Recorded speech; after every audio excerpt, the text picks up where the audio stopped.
Some of the most emotive images in world history are those of the Nazi war machine swooping across the Low Countries to begin their occupation of France.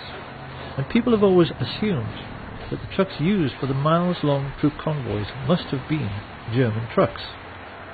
But if anyone at that time had taken the trouble to lift up the cowling and look at the engine, they would have found these were actually Ford trucks, which had been built with personal permission from Henry Ford, who was sitting in his office 4,000 miles away in Dearborn, Michigan, a service for which he was given the Grand Cross of the Eagle, the highest honour the Nazis ever bestowed on a civilian. Ford sued the U.S. Army, the U.S. government in the 50s because during the war the U.S. Air Force bombed their tank-making facilities in Germany. And this is true. And what was it, like 52 or something? They sued the U.S. government for destroying their factories. And they won. They won the lawsuit. So I had to write a little song for Henry here.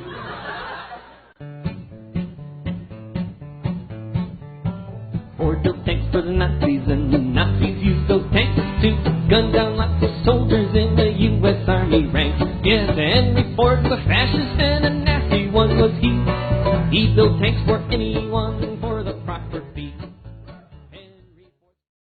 Hitler so admired Henry Ford, he kept a life-size portrait of him on the wall next to his desk, and even his legendary Panzer tanks were tainted by these sorts of practices, because they were made by I.G. Farben, who had entered into a cartel with the Rockefellers' Standard Oil.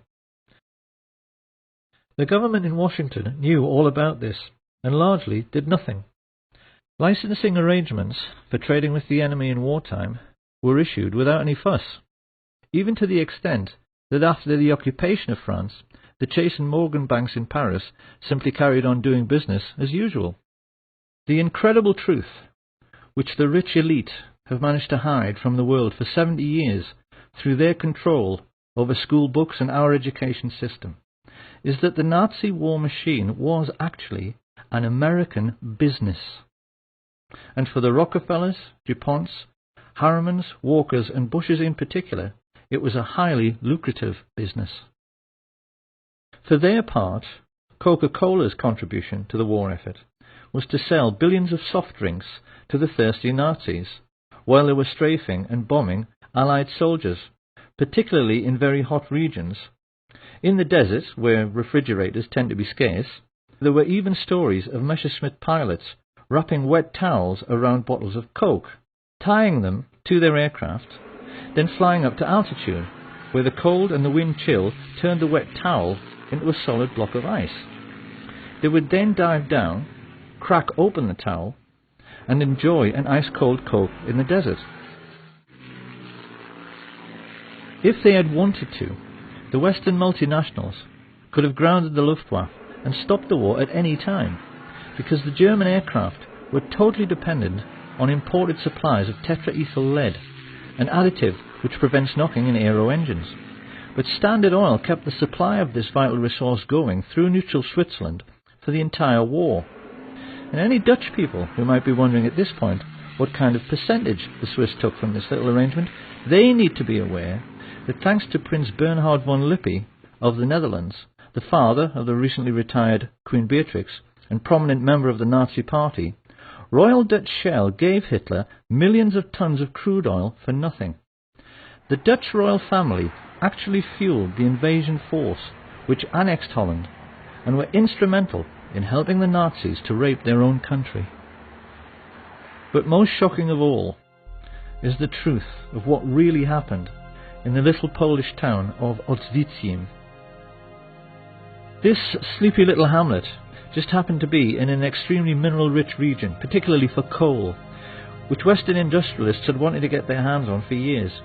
With the coming of the Hitler regime and the invasion of Poland, the fascist financiers had the bright idea of turning this conquered region into an investor's paradise by building a Nazi concentration camp near the town and utilizing the slave labor available to drastically reduce their own production costs.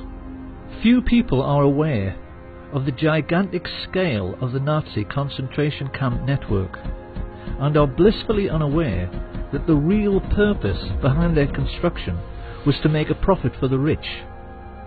which is why they stole all the gold watches, gold wedding rings and gold teeth fillings and melted them down into gold ingots. To this day, there are bars of gold lying in the vaults of the Bank of England, which have the Nazi swastika stamped on them. Gold stolen from Jewish corpses.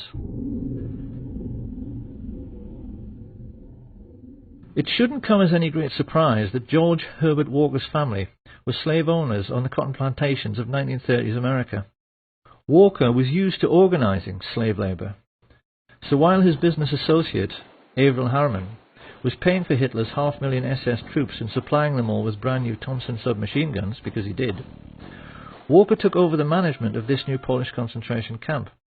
And when his Nazi friends started complaining that they couldn't pronounce the name Auschwitzium any better than I can, they all got together and decided they had better Germanize the name into something which sat more comfortably on Nazi tongues. It was in this way that the world first heard of Auschwitz. Because the truth about Auschwitz and the entire Nazi war machine is that they were essentially no different to McDonald's.